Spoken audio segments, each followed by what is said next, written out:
Ukraine के मैदान में जंग रूस और यूक्रेन की फोर्स नहीं लड़ रही है, बल्कि यूक्रेन अब सिर्फ मोहरा बन गया है। असली जंग रूस और अमेरिका के बीच चल रही है। हालांकि क्रेमलिन के थिंक टैंक ये पहले से जानते थे, लेकिन अब रूस को वो मुफीद वक्त लग रहा है जहां वो अमेरिका के खिलाफ सीधी जंग का ऐलान करे। इसीलिए एक चेतावनी के साथ वो ऐलान भी हुआ और अमेरिका को सख्त हिदायत के घेरे में कस दिया गया। नतीजा ये हुआ कि अमेरिका के रुख में पहली बार रूस के खिलाफ जंग में नरमी दिखी। अब ये डर है या फिर रणनीति, देखिए इस रिपोर्ट में। यूक्रेन की राजधानी कीव, वो जगह जहां एक सूरत बदल जाए तो दुनिया के महाविनाश की बारूदी आशंका पर अमन की बर्फ जम जाए। लेकिन ना तो ज़ेलेंस्की ऐसा चाहते हैं, ना ही अमेरिका ऐसा होने देगा। इसलिए रूस के रुख में और ज्यादा आक्रामकता आ गई है।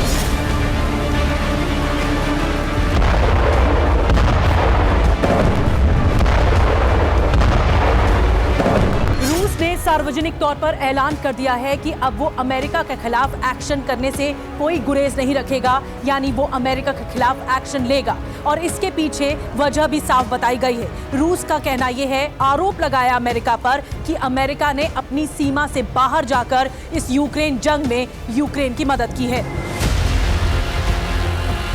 अब सवाल यह है कि आखिर अमेरिका को टारगेट करने के लिए रूस के खिलाफ वो कौन सा कदम है जिसने क्रेमलिन को खुलकर अमेरिका के खिलाफ बोलने का मौका दिया।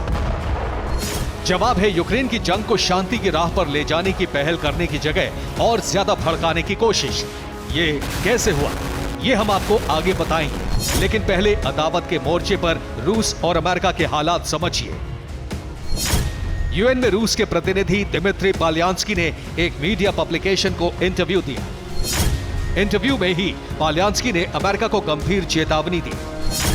उन्होंने कहा कि यूक्रेन के युद्ध में अमेरिका रेड लाइन पार कर चुका है। अमेरिकी सैन्य मदद और हथियारों की आपूर्ति से आग और भड़की है।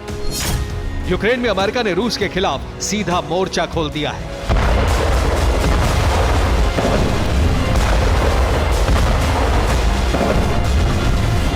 दिमित्री पालियांस्की के बयान से साफ पता चलता है कि अब यूक्रेन सिर्फ बारूदी बारिश के लिए तय किया गया वॉर जोन है। असली जंग रूस और अमेरिका के बीच चल रही है, जिसमें नेटो के सदस्य देश भी अहम भूमिका निभा रहे हैं।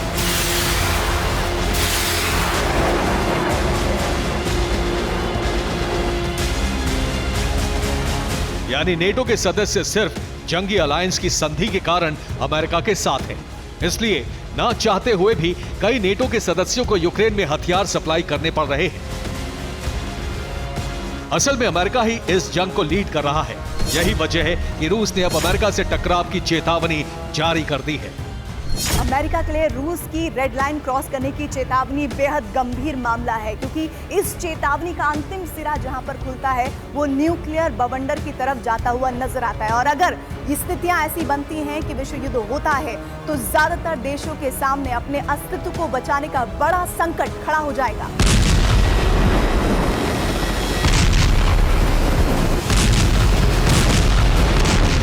लेकिन सवाल रूस की बनाई लाल रेखा पर है। पुतिन की खींची वो कौन सी लकीर है जिसे अमेरिका ने पार किया है। अमेरिका के खिलाफ जारी चेतावनी में ही इसका जिक्र भी मिलता है। अपनी धमकी में दिमित्री पालियांस्की यूक्रेन को मिले हथियारों का भी जिक्र करते हैं। तो क्या वाकई हथियार देकर अमेरिका ने रूस के लिए मुश्किलों का पहाड़ खड़ा किया है? जवाब अमेरिका से मिले हथियारों के प्रकार से समझिए। अमेरिका ने यूक्रेन को HIMARS missile defence system, Javelin anti tank missile, Stinger air defence system और M777 होवित्जर तोप की सप्लाई की है। इसके अलावा अमेरिका अब ऐसे लॉन्ग रेंज वेपन्स भी यूक्रेन को देने के लिए तैयार है जो रूस की टेरिटरी को पार कर सकते हैं। यानी अब तक जो यूक्रेन को मिला वो जंग को भड़काने के लिए काफी था, लेकिन अब जो मिल रहा है वो रूस को भड़काने की तैयारी है। अमेरिका ने अब यूक्रेन को Bradley fighting vehicle, M142 HIMARS, M109A6 Paladin self propelled howitzer, mine resistant ambush protected vehicle, Stryker armoured personnel carrier, M113 armoured personnel carrier जैसे घातक हथियार देने का ऐलान कर दिया है।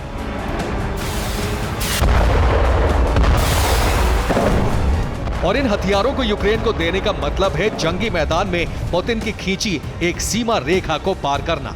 यही वजह है कि रूस के यूएस में उप स्थायी प्रतिनिधि ने अमेरिका के लिए सीधी चेतावनी जारी कर दी और इस चेतावनी का असर भी दिखने लगा।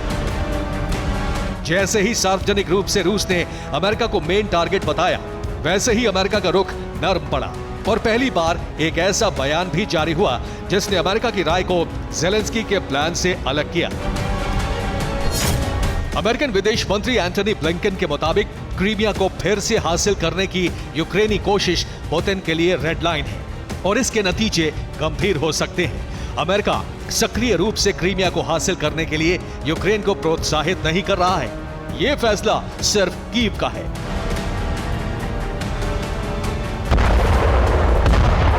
यानी अब तक अमेरिका के प्रतिनिधि जिस क्रीमिया को यूक्रेन का हिस्सा बता रहे थे, उस आक्रामकता से अमेरिका ने किनारा कर लिया है और यह जताने की कोशिश हुई है कि क्रीमिया सिर्फ कीव का मुद्दा है।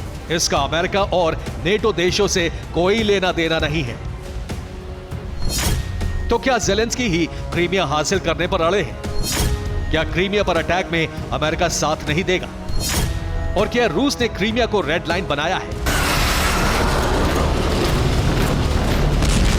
ये सवाल इसलिए भी उठते हैं क्योंकि रूस के प्रतिनिधि ने चेतावनी में कहीं भी क्रीमिया का जिक्र नहीं किया है, लेकिन अमेरिका ने क्रीमिया को रेड लाइन मान लिया। इसका साफ मतलब है कि रूस के डर का बवंडर बारूदी बादलों के बीच भी ताकतवर है और इस चेतावनी का सीधा मतलब यह होता है कि रेड लाइन पार करके जंग रूस बनाम अमेरिका हो गई है। रूस ने रेड लाइन बताकर न्यूक्लियर अटैक की जमीन तैयार कर ली है।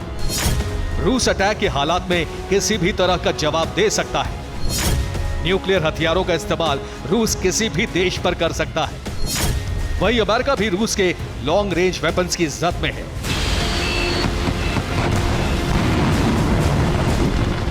यानी अब जंग में यूक्रेन सिर्फ एक मोहरा है जो करीब करीब बर्बाद हो चुका है, लेकिन दो महारथियों के पाठ में उसे पिसना बाकी है